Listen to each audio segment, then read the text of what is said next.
We remain concerned about the significant potential for a future midair collision at DCA, which is why we are recommending a permanent solution today. The fatal collision over the Potomac happened in January of this year, and NTSB Chair Jennifer Homendy said Tuesday afternoon prior to that, there were years of warnings. She says the NTSB went through records from 2011 to 2024 and found an alarming number of incidents involving helicopters and commercial planes getting too close. An alert that warns of a potential collision happened on average at least once a month, she says. But she also says the FAA never fixed the issue. They could have used that information at any time to determine that we have a trend here and a problem here and looked at that route.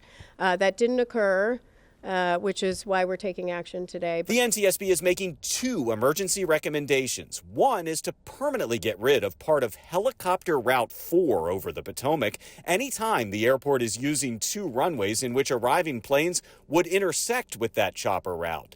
Homendy says for years this allowed even helicopters following all the rules to have separation distances from planes of just 75 feet. They pose an intolerable risk to aviation safety. The NTSB also recommends the FAA come up with a new helicopter route. I asked if that would mean taking more helicopters over homes instead of the Potomac. That is something that the FAA has to look at as part of designating that route, which is why we're not prescribing a particular route.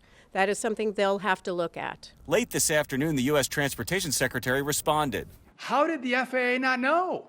How did they not study the data to say, hey, this is a hot spot, we're having near misses, and if we don't change our way, we're going to lose lives?